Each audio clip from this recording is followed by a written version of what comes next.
এখন দেখবেন বিয়ের বরযাত্রী যখন বিয়ে বাড়িতে ঢুকবে, এই সময় গেট আসেনি, গেট বিয়ের বাস্তবতা কিছু কথা বলছি, এগুলোর থেকে আপনারা না বললে তো সচেতন হবেন না। গেটের মধ্যে বর পক্ষকে আহ্বান করার জন্য, ওয়েলকাম জানানোর জন্য উপযুক্ত কিছু শালিকা টালিকা আছে, থাকে। আপনারা সবাই না, আমরা তো অনেকে ফরেজগার, সবার না, কিছু ফ্যামিলি এমন আছে, আমি ঢালাওভাবে সবাইকে বলছি না, তো কিছু ফ্যামিলি এমন আছে, বড় বড় মেয়েরা কলেজ ভার্সিটিতে পড়ে, হাই স্কুলে পড়ে, উপযুক্ত তারা বিয়ে দেওয়া যাবে, এইরকম 2-3 জন মেয়েরা, 4-5 জন মেয়েরা বরপক্ষের সামনে দাঁড়াইয়া তাদেরকে ওয়েলকাম জানানোর, শরবত খাওয়ানোর, এটা সেটা বলার জন্য দাঁড়ায় কি দাঁড়ায় না? এগুলা ইসলাম বিদ্বেষী, এগুলা ইসলামের বিরুদ্ধাচরণ। কিসের? ইসলামের বিরুদ্ধাচরণ। আমি পর্দার আলোচনা করছি, এই জন্য কথাগুলো বলছি। তাদেরকে পর্দা মেনটেন করতে হলে তারা এখানে দাঁড়াতে পারবে না, সম্পূর্ণ হারাম। সম্পূর্ণ কি? হারাম। এখানে কোনো মেয়ে দাঁড়াতে পারবে না। বর যেই মেয়েকে বিয়ে করতে আসছে, বিয়ে করার পর একমাত্র তাকে দেখতে পারবে। বিয়ে করতে আসছে না, এখান থেকে এর আগ পর্যন্ত আর এখানে কোনো বাড়ির কোনো মহিলার সাথে তাকাইতে পারবে না। কোনো মহিলাও তার সামনে দুলাভাই কইয়া পানি নিয়ে, শরবত নিয়া, লাল পানি নীল পানি লইয়া আইতে পারবো না, হারাম। বিয়ের আগের কথা বলছি।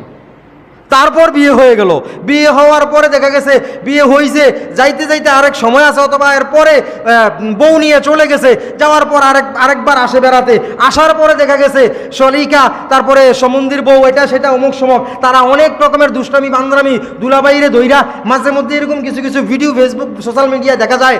হ্যাঁ, প্যাক কাদা, বুঝেন না, কাদার মধ্যে ফালাইয়া একজনের চাপাইয়া যাইতা, এটা সেটা কইরা, খেলাধুলা কইরা একদম পুরা মাটি করে ফেলে। ওরা দায়ুস। ওরা কি দায়ুস? যারা ওদেরকে বাধা দিচ্ছে না, যেই অভিভাবকগুলো, এরাই দায়ুস।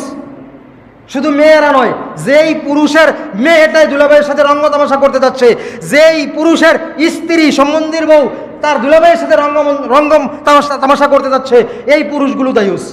এই পুরুষগুলো কি দায়ুস? অনেকগুলো সমাজের বর্তমান আমাদের চোখে পড়ে, বলতে গেলে হাজার ঘটনা, এইরকম যত ঘটনা আছে। আবার অনেক দুলাভাইরা আছে, শালি না থাকলে বিয়ে করতে চায় না, 2-3 জন শালি থাকলে মজা হবে ওইরকম বিয়ে করে, এরকমও আছে। শালি হইলে নাকি মজা হয়, শালি হইলে জেনার গুনাহ হয়, মজা না। কিসের গুনাহ? জেনার গুনাহ হয়। জেনা হচ্ছে, জেনা তো চোখের জেনা, কানের জেনা, অন্তরের জেনা, মুখের জেনা, হাত পায়ের জেনা, বিভিন্ন অঙ্গ প্রত্যঙ্গ দ্বারা জেনা হয়। আপনি তাকাইলে চোখের জেনা হচ্ছে, চোখের জেনা হচ্ছে। তারপর কথা বলছেন, এগুলো জেনা হচ্ছে। মজার কথা বলতেছেন, এটা মুখের জেনা হচ্ছে, জিহ্বার জেনা হচ্ছে। এই ধরনের সমাজের মধ্যে অনেক আছে। দুলাভাইয়েরা সামনে, সমন্দির বউয়েরা, শালার বউয়েরা, অমুকের বউয়েরা, তমুকের বউয়েরা দুলাভাই কইয়া সামনে আসা জায়েজ নাই। বর্তমান যুগটা সোশ্যাল মিডিয়ার যুগ, ফেসবুকের যুগ, ইউটিউবের যুগ, বিশেষ করে গজবের ফেসবুক। হ্যাঁ, গজব কেন বললাম? গজব তো অবশ্যই বলতে হবে যারা গজবে ব্যবহার করে। কি বলেন? এটার মধ্যে ভালো কিছু আছে, মন্দটাই বেশি। দেখা গেছে এবারে একজন ফিস সাপ, নাম বললে তো অনেক বড় কিছু হয়ে যাইব, হয়তো বা আমার রেনিয়ার সমস্যাও সৃষ্টি হইতে পারে। আমাদের এলাকার, আমি নাম বলছি না, আমাদের এলাকার বড় নাম করা, বাংলাদেশের বিখ্যাত, শুধু সাধারণ না, বিখ্যাত একজন পীর সাহেব, বর্তমান যিনি গদিনিসীন, তার ফেসবুক আইডিতে গান দিয়ে, তার বাবা দাদার ছবি দিয়ে গান রেকর্ডিং করে ভিডিও বানাইয়া তার আইডি সারা আছে। কত বড় জঘন্য পর্যায়ে গেছে ফেসবুক। আমি গজবের কেন বললাম? বর্তমান গদিনিসীর পীর সাহেব, সে তার বাবা দাদার বাপের গান আছে না, গান, এই বাপের গান মিউজিক সহ ওই গানটা দিয়া, অডিও দিয়ে ভিডিও বানাইছে তার দাদার এবং বাপের ছবি দিয়া।